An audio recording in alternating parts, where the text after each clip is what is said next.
Je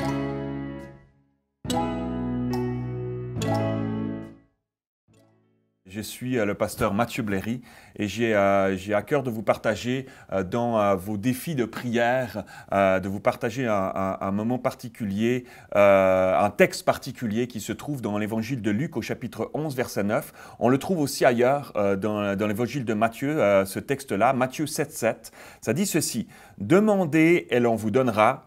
Cherchez et vous trouverez, frappez et l'on vous ouvrira, car quiconque demande reçoit, celui qui cherche trouve, et l'on ouvre à celui qui frappe. » Ce verset se trouve dans un contexte où Jésus est en train d'enseigner à ses disciples comment prier. Les disciples sont venus à un moment donné vers Jésus en disant « Apprends-nous à prier, comment prier ?» Et c'est là qu'il va leur apprendre la prière du Notre Père qui est aux cieux, etc. Et juste après ça, on est encore dans le contexte de prière, d'enseignement de prière. Juste après ça, Jésus va dire ces paroles-là. Demandez, on vous donnera, cherchez, vous trouverez, frappez et l'on vous ouvrira. Et par ces trois mots, demander, chercher et frapper, Jésus voulait continuer à enseigner à ses disciples l'importance de persévérer dans la prière à trois niveaux. Et j'aimerais qu'on les regarde ensemble dans ce jour 3 de notre défi 10-30. Premièrement, demander. Deuxièmement, chercher. Troisièmement, frapper. C'est comme trois niveaux de prière. Et chacun de ces niveaux de prière est différent des autres et fait partie intégrante d'une prière efficace. Alors premièrement, demander et l'on vous donnera. Demander, c'est le point de départ, d'une prière efficace. Prier, c'est comme si on grimpait une colline et on commence en bas de la colline et on se fraye un chemin pour arriver au sommet, pour arriver en haut. Et demander, c'est cette prière où on demande à Dieu. C'est une prière, on peut appeler ça, c'est une prière de supplication, une prière on adresse des requêtes, des sujets, des choses, des défis peut-être de nos vies, des problématiques spécifique à Dieu. C'est cette prière dont l'apôtre Paul parle dans son épître aux Philippiens. Philippiens 4.8, l'apôtre Paul dira ceci: « Ne vous inquiétez de rien, mais en toute chose, par la prière et la supplication, avec des actions de grâce, faites connaître à Dieu vos demandes, faites connaître à Dieu vos besoins. » Et c'est cette prière-là, à ce niveau de prière-là, vous savez ce que vous voulez dire à Dieu. C'est des requêtes, même peut-être une liste, peut-être que vous avez chez vous une liste de requêtes de prière qui parfois est complétée avec des nouveaux sujets de prière. Vous le dites, vous les connaissez et vous les priez jour après jour, vous les répétez à chaque fois que vous avez un moment de prière. Et ce niveau de prière-là, il est nécessaire, il est important. On demande des choses à Dieu précises dont on a prévu de parler à Dieu. À ce niveau-là,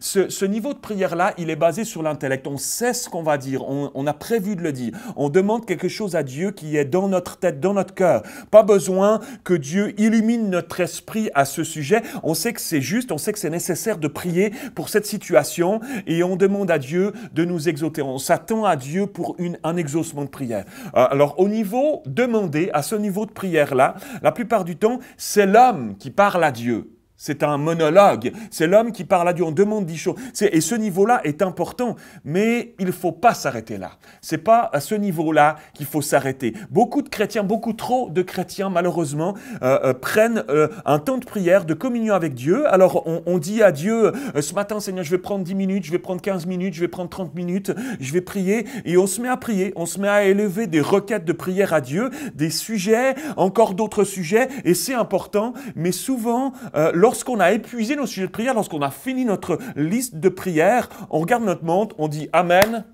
Seigneur, bonne journée, puis on part de notre journée. On s'en va dans notre journée, on passe à autre chose. Et Dieu aimerait plus que ça. Dieu aimerait une communion avec lui. Une relation, ça se fait à deux personnes. Il y a un échange, un échange l'un à l'écoute de l'autre. Dieu nous écoute, mais il veut aussi nous parler. Dieu veut nous parler. Quelqu'un qui s'arrête juste au niveau demandé, parviendra pas à rentrer réellement dans la présence de Dieu, dans un moment de communion avec Dieu, où Dieu vient nous communiquer des choses aussi, où Dieu vient aussi nous parler. C'est juste à sens unique si on en reste là. La relation, elle n'est pas durable, ça n'intéresse personne d'avoir une relation à sens unique. Et le stade demandé, c'est pas encore le stade cherché. À partir de nos demandes humaines, on va vers Dieu et on lui demande d'intervenir. Parfois même, on lui supplie d'intervenir.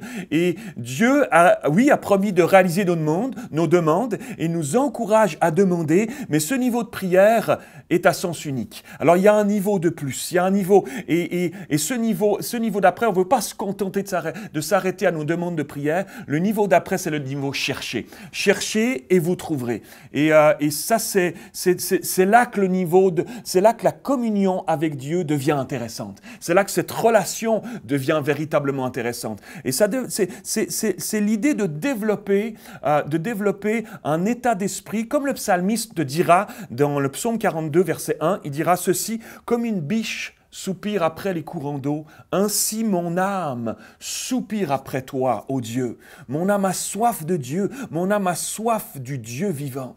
Et ce passage est le résumé parfait d'un cœur qui cherche la face de Dieu, qui cherche la face de Dieu. Cherchez et vous trouverez. Lorsque vous arrivez à la fin du niveau demandé, où on demande des choses à Dieu, que vous avez épuisé vos propres mots parce que votre liste de sujets a été présentée à Dieu, alors maintenant vous êtes prêt à commencer à rentrer dans une nouvelle dimension, à rentrer dans une dimension qui réjouit le cœur de Dieu. C'est une dimension de communion. Lorsque nos pensées n'ont plus rien à présenter à Dieu, on a dit nos choses, ne vous arrêtez pas de prier, c'est le temps de rentrer plus en profondeur avec Dieu, dans la présence de Dieu. Trop de chrétiens passent à côté du meilleur que Dieu a pour eux dans ces moments de prière, de communion avec Dieu, parce qu'elles s'arrêtent au niveau demandé. Elles ont fini leur liste, puis elles s'arrêtent là, puis elles passent à autre chose. Lorsqu'on se met à chercher Dieu, et puis il n'y a pas de formule pour ça, assis, debout, il y en a certains qui marchent, d'autres qui sont assis, d'autres qui sont simplement dans le silence, dans la présence de Dieu. Il n'y a pas de formule pour ça. Et lorsqu'on rentre dans ce moment, dans ce niveau de chercher Dieu, alors il y a une soif qui commence à monter dans notre cœur. Plus cette soif, elle grandit, et c'est surprenant, plus cette soif de Dieu grandit, plus on se tourne, on s'intéresse de plus en plus à qui Dieu est dans ces moments où on le cherche. Alors de moins en moins, on se préoccupe et on s'intéresse à nos propres défis, nos propres tempêtes. Pas à dire qu'elles ne sont plus là, mais simplement, il y a une nouvelle dimension qui nous aide à sortir de notre nombril, de nos défis à nous, et commencer à nous concentrer sur la présence de Dieu, à commencer à recevoir quelque chose de spécial, à commencer alors à recevoir quelque chose directement du cœur de Dieu qui vient communiquer quelque chose à notre esprit. Et c'est là qu'on rentre dans cette troisième dimension, le troisième niveau, ce niveau qui est frappé et l'on vous ouvrira. Lorsqu'on rentre dans la présence de Dieu et qu'on cherche sa présence de tout notre cœur, qu'on cherche à ce que lui nous communique. C'est plus nous qui lui communiquons des choses, mais c'est lui. Seigneur, qu'est-ce que tu as à me dire dans ma journée? Seigneur, qu'est-ce que tu as à me dire dans ma situation? Je pars au travail aujourd'hui. Seigneur, j'ai besoin de toi? Comment est-ce que je peux me comporter avec tel collègue avec qui c'est difficile, etc. Comment est-ce que tu peux m'aider? Alors Dieu, c'est une porte qu'on ouvre. C'est comme si on frappait. Frapper, l'on vous ouvrira. On frappe à la porte, on le cherche, on frappe, on le cherche, et Dieu ouvre la porte. Et lorsque Dieu ouvre la porte, on rentre dans ce troisième niveau où lui vient nous communiquer son cœur. Il y a quelque chose qui s'ouvre, et alors qu'on permet à Dieu d'ouvrir une porte sur quelque chose de nouveau dans nos vies, il ne va pas se priver. Il nous communique, il y a quelque chose qui passe, une porte s'ouvre, une porte nouvelle s'ouvre dans nos vies, et il y a quelque chose de frais et de nouveau dont on a besoin dans notre quotidien, dont tu as besoin dans ton quotidien. Alors, je nous encourage à travers ce texte, à travers ce passage, j'aimerais nous encourager dans ce défi 10-30. J'aimerais t'encourager dans ce défi 10-30. Ne te contente pas de simplement des requêtes de prière à Dieu. Rentre dans sa présence. Il y a quelque chose d'une porte qui va s'ouvrir et qui va t'ouvrir sur quelque chose de frais, sur quelque chose de nouveau. Au niveau demandé, c'est l'homme qui parle à Dieu. Au niveau cherché, c'est l'homme qui a soif de Dieu et qui réclame sa présence. Et au niveau frappé, c'est Dieu qui commence à parler à l'homme, qui ouvre une porte sur quelque chose de nouveau, sur la pensée de Dieu. Ce n'est plus nos pensées, c'est la pensée de Dieu qui vient. Alors là, il y a une réelle communion qui s'établit dans les deux sens, et c'est le but de toute relation entre deux personnes. C'est le but d'un temps de communion avec Dieu et de prière. Et c'est ce que je vous le souhaite de tout mon cœur dans ce défi 10-30 aujourd'hui. Que Dieu vous bénisse.